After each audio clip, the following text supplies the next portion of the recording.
Welcome to the Wright Family Law Divorce Podcast.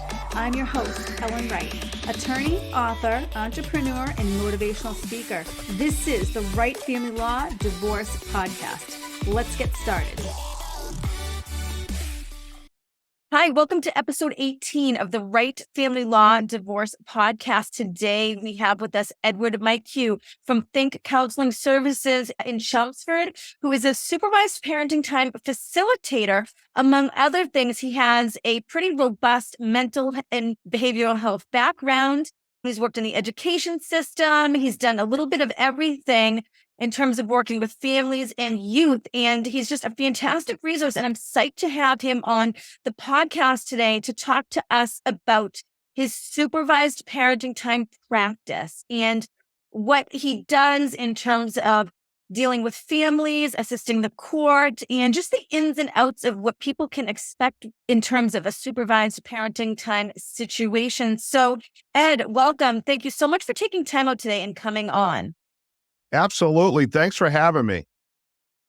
So, Ed, start off by telling us a little bit about Think Counseling, what you do, and how long you've been at it for. Oh, sure thing. I've been at it almost 13 years. I was in education for a long time, and I was on an administrative track for about a second. And when I fell into a counseling program in my first master's program, and that led to obtaining a licensed mental health counselor license. I opened a practice almost 13 years ago. And right off the bat, I had a college professor slash attorney and a few other things asked me to do a supervised visit. I didn't know what it was back at the time. And I just thought it was a nice thing to do. I was good at it. I met all the expectations and helped this family out. And I've been doing them ever since. So what exactly is supervised parenting time and how does it function in the context of the family court? Sure. It provides a much needed resource. People have no idea what it is until they get into a predicament. So you have some adults, they have a baby, all of a sudden they're not together anymore, but there's this child and one of the parents wants to see the child. A lot of times, unfortunately, the other parent, and you're an attorney, so you see this all the time, the other parents, maybe not, for whatever reason, and the courts will appoint a supervisor like me to be that third party to mediate, maintain some level of appropriateness for the visit with the child. And again, there's clear instructions and expectations set by the court and custodial parent. So we're really just a neutral party. Mm-hmm. So what are some of the primary reasons that would lead to a supervised parenting time situation being ordered by the court? Oh, I would say every case really is different, but there's that underlying, somebody who has to be supervised allegedly did something to get them in a predicament to have, another adult with them on a visit with their kid. So it could be substance use or abuse. It could be domestic violence against the child or the other parent. All sorts of predicaments bring them to having a supervisor. What's the most common that you see in your practice? I would say really, gross marital discord. They just don't like each other. And, from my point of view, from whatever paperwork I look at, there are allegations. Some of them have been proven. There could be, domestic violence. They went to jail. They came out. And now they want to see their child.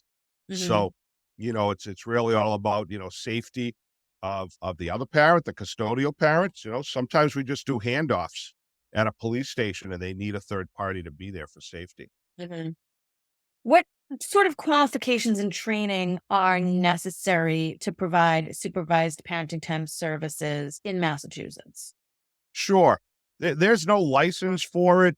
The probate and family court have set some guidelines on who can be a professional counselor, and they really set some clear guidelines, such as sometimes they have to submit a query. They have to understand the laws of domestic violence. They can't have any any OUIs, things like that. They need to maintain a level of objectivity and neutrality. So very simple, straightforward, I think healthy guidelines. There's no license for it though. Interesting. So what process are you on a list at the court? Like, how does that work exactly? Like, how So would I someone am find you if they needed a supervisor for parenting time? sure. There's a supervised visitation network, and they allow us to advertise on their website. Mhm. Once you've been doing it a while, working with different attorneys or families and or courts, you get well known, and the judges know you. And if you have a good reputation, then you're going to get referrals that way. Mhm. In your appointments, how do you ensure the safety and the well-being of the kids during the supervised parenting time sessions? Sure. My process is as thorough as can be. There's no adjustments to my process because it's my comfort level that I take seriously as a parent and a licensed mental health counselor and a few other things, the safety of children. So I ask the custodial parent to come in and meet with me and make sure that they're comfortable. Bring the child or children. And I have 10 simple, very thorough questions on our agreement. And really, they're all about safety, expectations for the visit. If they're happy with that, they sign off on it. I bring in the other parent that's going to be supervised, and we basically go over the same paperwork. And if they're comfortable with that, then they sign. So it's a three-way agreement between the three of us. Again, stressing clear expectations. Never mine, always the other parent and or court. Right. What are some of the challenges and complexities unique to providing supervised parenting time services?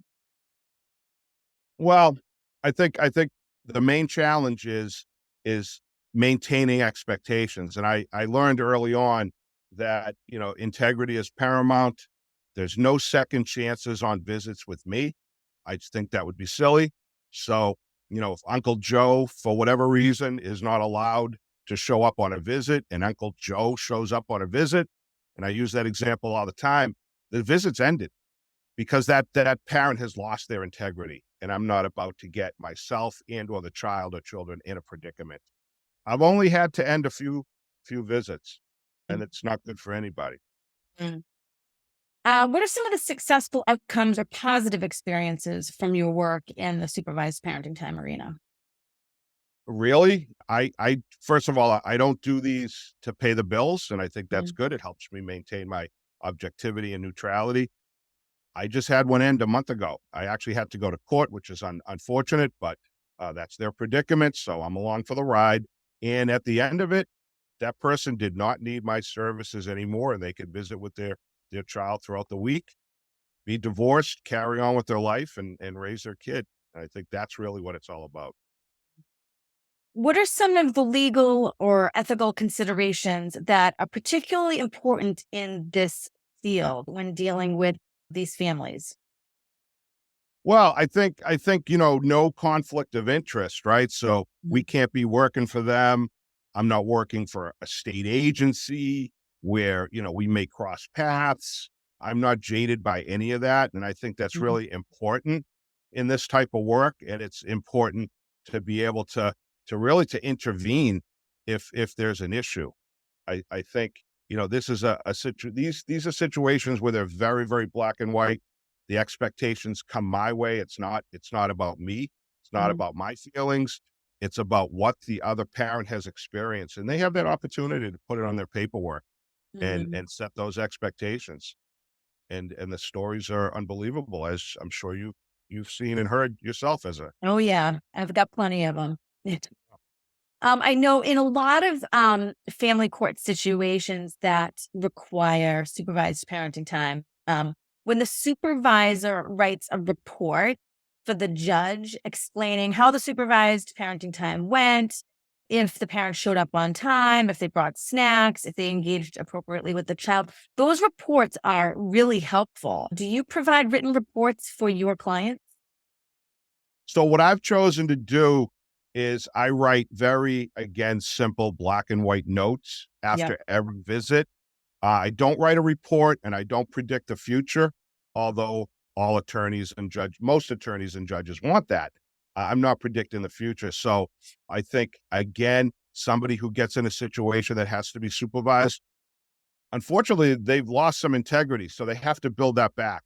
Right. And, having a number of visits, I don't know what that number is, but having a number of them with no issues, no concerns in my notes, right, never ended. That's a good way for them to build back their integrity. So I write very simple black and white notes, specifically pickup time, interactions, again, being very objective, and that's it. I've had one or two cases in my career where there was a supervised parenting time situation and the other parent tried to sabotage it or do things to interfere. What are some of the, have you ever seen that? And what are some of the strategies that you might use to de-escalate a conflict between the parents? Sure, I do a lot of that, and again, I'm a nice guy. I'm doing this to help folks out, and I make it very clear from the onset that I am here to help minimize any manipulation on either side. It's very black and white. You made a baby, you made a Mhm, kid. They need to see their parent. They really, really do. And mhm, since I'm a mental health counselor, a parent myself, a teacher, a crisis worker, I deal with behavior every night of the week. mhm, And I have a lot of adolescents that don't have their parents. So I have that kind of perspective. So I really try to help people, you know, I mhm. really try not to let that manipulation come in. I had a case before where the custodial parent made a statement to me and wanted it on the paperwork that the supervised parent had made a threat, a real bad threat. Use your imagination. Very, very bad threat.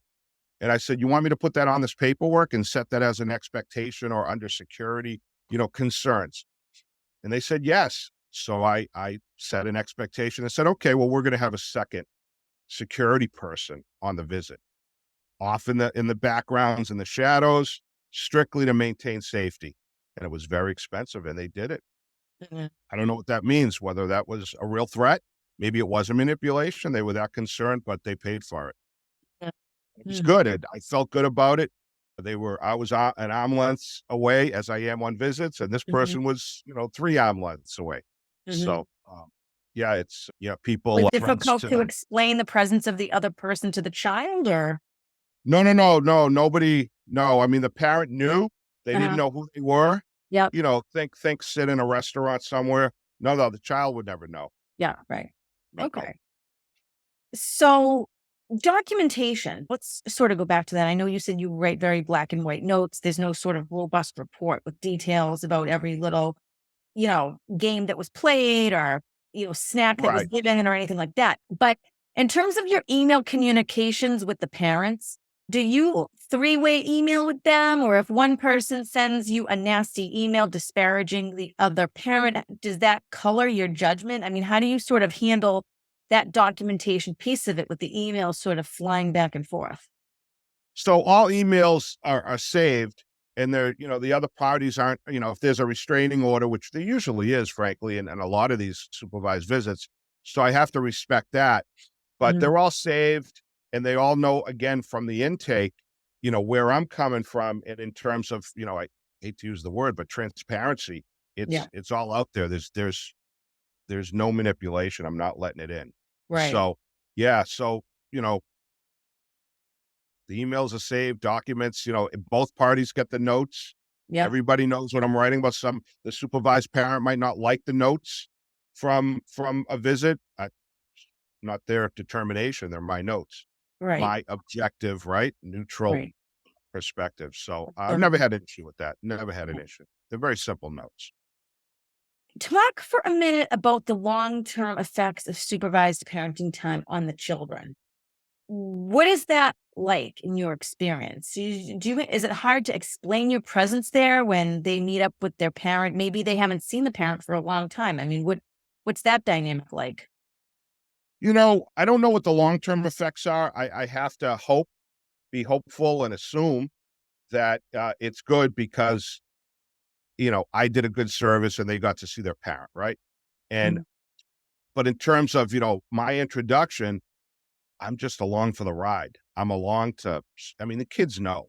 if they're above 7, 8 years old, Yeah. they know what the deal is. Unfortunately, they grew up probably listening to fighting and arguing. They're not clueless to their parents' marital discords. So Right. I'm just along for the ride, and Hmm. that's it. Hmm. And if we go out to eat, I'm sitting there. I might not be eating pizza with them, but I'm sitting there reading a book, and I'm hanging out. I'm pretty silent.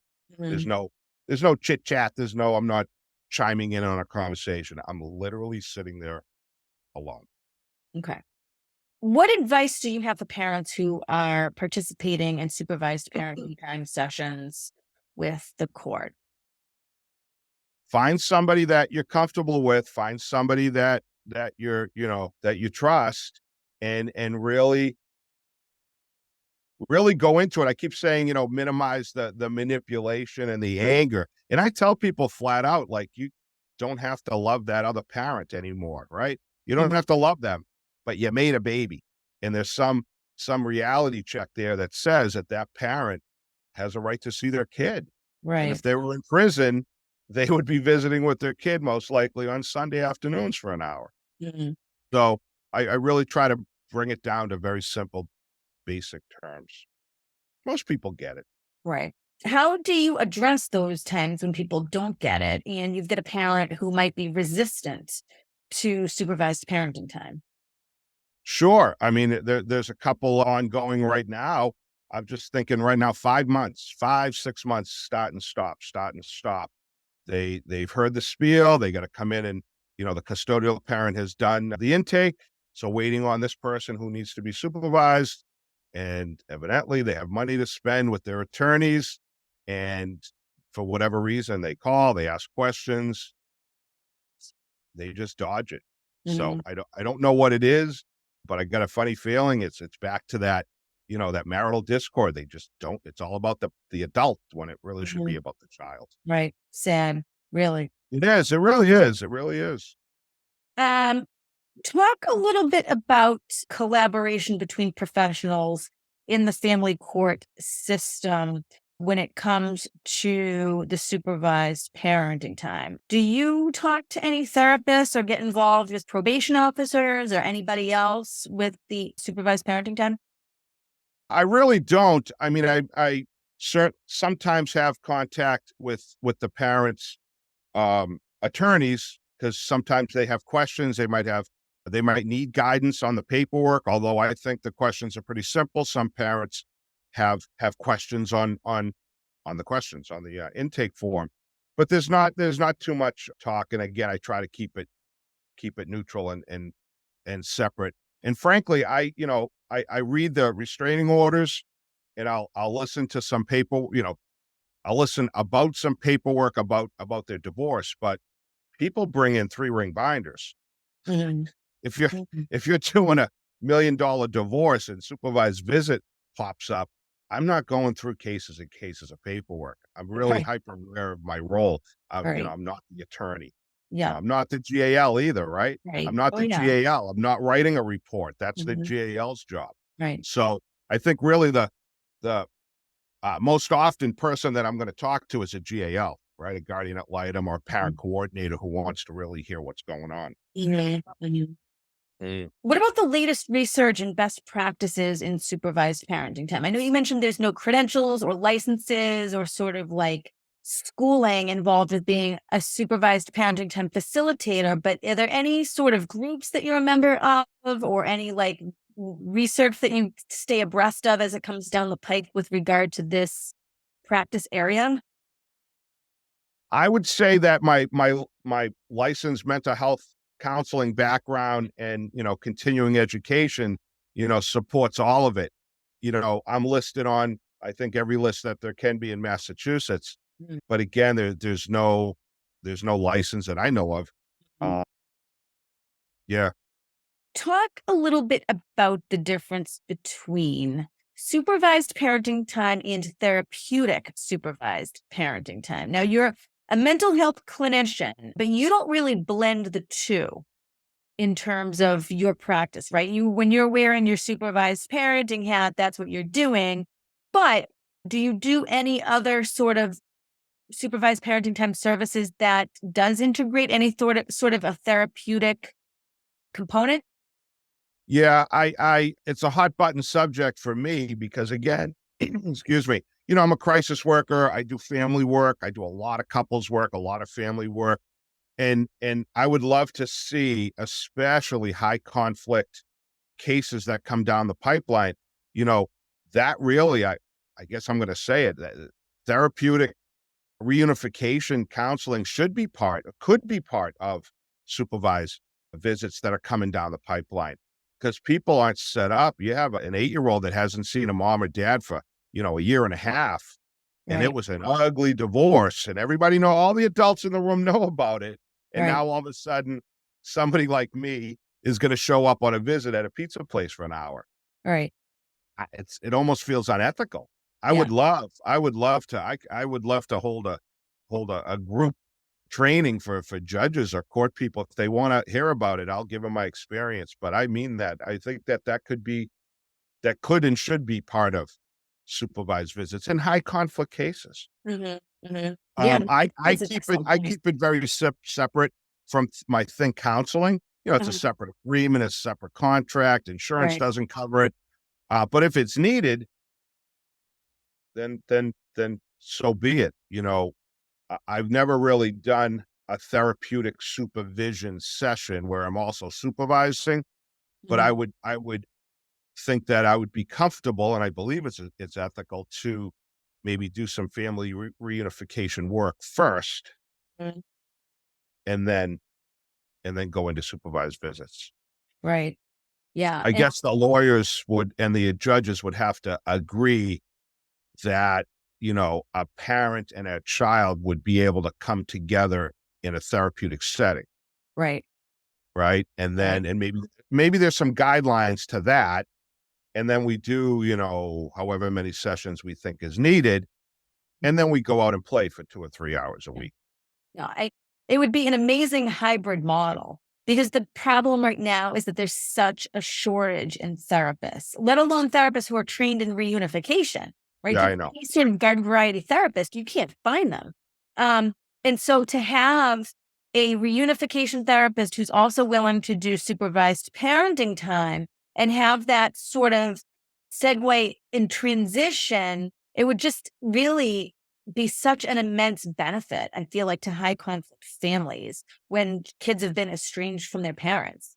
I tell you what, I started a case maybe 4 or 5 years ago with some teenagers, and I did 4 visits. We showed up, and the kids wouldn't leave the car. The kids Wow. wouldn't leave the car to see the parent. I Mhm. mean, talk about person in tears, Right. right? So really, really, really sad situation. Mhm. Yeah, a lot of counselors have switched to telehealth. That's not gonna work for supervised visits. Not a lot of people do them in the community. I travel out of state. I Yeah. really do. Again, I guess it's my background in crisis, but Mhm. sure, I travel out of state and I have before. Um, Kids at therapeutic schools, Mhm. think out of state therapeutic schools programs and want to have to visit with their parents. Sure, Mhm. absolutely.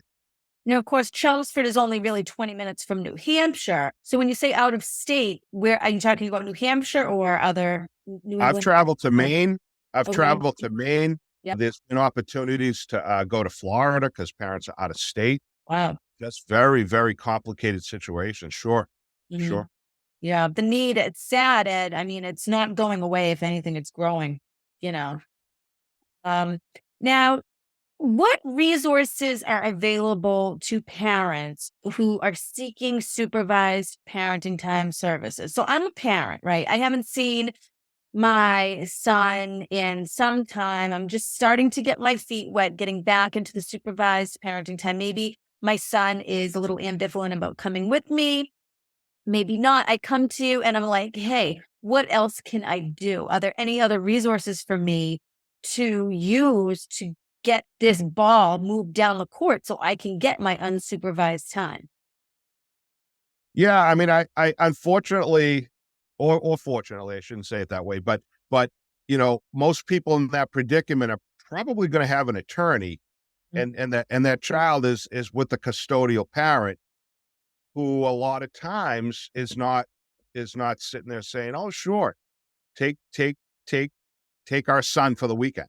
Right. So they're going to go and they're going to search out. I get calls all the time asking questions, and I'll talk to people all day long and educate them about the process Yeah. to the best of my ability. But there's usually some legal component to it. And again, that's another sad story because it's very expensive. Yeah. Not the supervised visit piece per se, but just, setting up an attorney and getting the ball rolling, whether it can Right. cut, whether it's coming from court. Not all cases come from court either. So people will try to mediate it themselves, usually with their divorce attorneys. Yeah. Now, how do you handle cases where you've got a parent that might be making progress with the supervised parenting time, but also might pose a risk to the child? Have you ever had any situations like that? How do you handle that? Well, I mean, if there's any risks that I'm privy to on a visit, then a visit's going to stop. Mm. So I don't really run into cases like that. Mhm. And visits go as long as they go. I don't feel that we are in a position you know, to say that a supervised visit should stop, right? I'm talking in totality, not, You're right. we're not, another way to say that is we're not sitting there saying, okay, well, the father or the mother is going to have 8 visits and that's it, supervised, right? That always comes down the pike from the attorney or the court. Uh, So I'm in my eyes, in my experience, if the visit is continuing and my notes end with no concerns noted, then full Speaks for steam ahead. itself. Say Right. again? It speaks for itself. Yeah, No, it does. And that's what I was saying. I was in court a month ago and the attorneys beat it up a little and at the end of it, the person didn't need supervised visits anymore. That's great. The right. judge made that call.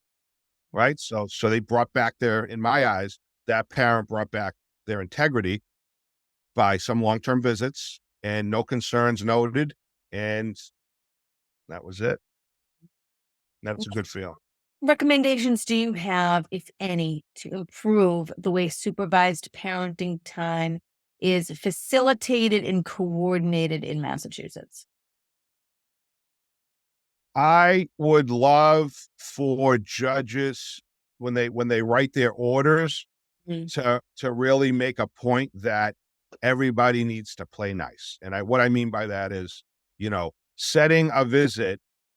First of all, it's pretty sad when a parent comes out of court and they're spending thousands and thousands and thousands of dollars. They haven't seen their child and they get 1 hour of supervised visit a week. Mm. And that's not self-serving. Again, I'm not paying the bills for me at least, but for a parent to have 1 hour a week with their child supervised is kind of silly to me. I think I can say that 1 hour. Mm. I don't know. They're already forced to have a supervisor with them. Mhm. And again, I guess if there's a financial issue, then I guess 1 hour is better than nothing.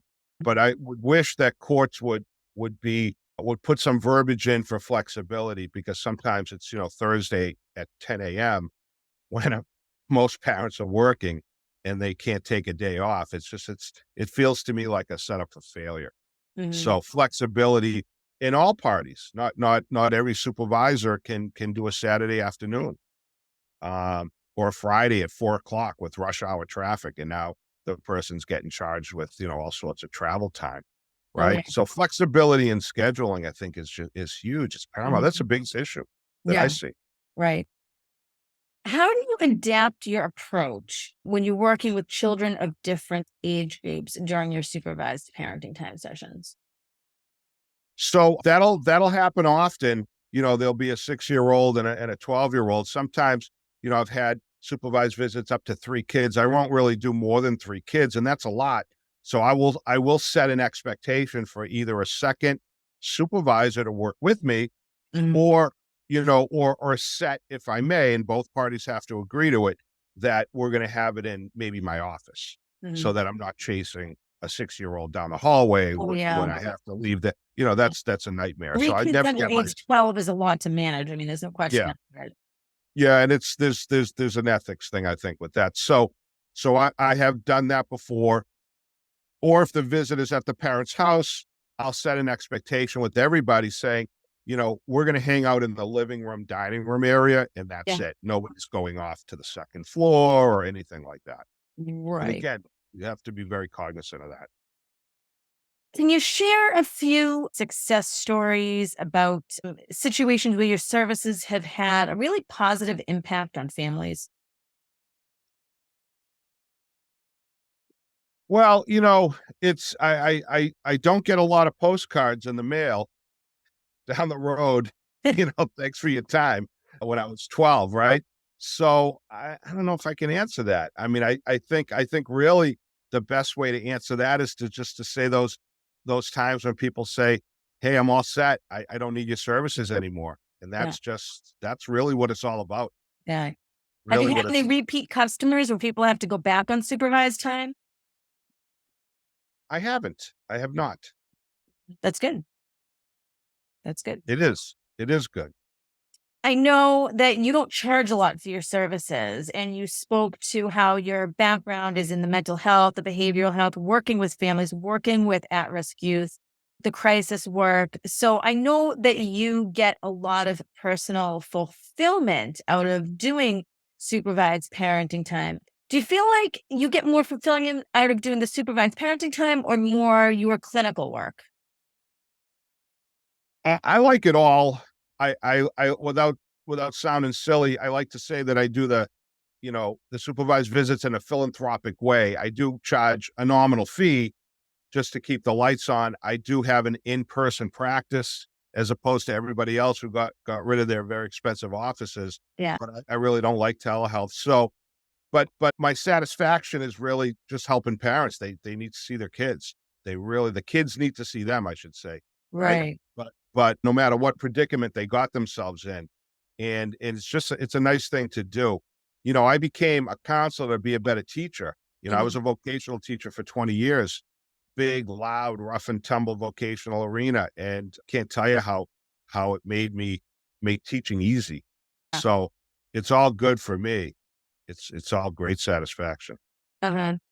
How many clients do you normally take on with your supervised parenting time, balancing that out against your clinical work? I don't have a lot of time, so I'm only doing maybe 1 or 2 cases at a time. An hour here, a couple of hours on the weekend, things like that. I don't teach anymore. So my office is only in the evenings. It's pretty high intense work. So I've set some boundaries for myself. But I work for a military contractor during the day now, supporting some Marine and Navy reserve sites, and that's really fulfilling. So I'm pretty busy, but I'll take a few cases on at a time, and that's really all the time we Mhm. have. So interesting. Ed, thank you so much for coming on today. I really appreciate it. I know that you are busy and it's tough to keep up with the type of work that you do. I mean, it's juggling balls of flames a lot of the time, like riding a unicycle all at once with all of these different areas that you're involved in. But thank you again so much. And thanks for joining the Right Family Law Divorce Podcast, everyone. We'll see you next time. Thanks for tuning in to the Right Family Law Divorce Podcast. Remember, the information shared in our episodes is for informational purposes only and should not be considered legal advice. Stay informed. Stay empowered. This is the Right Family Law Divorce Podcast.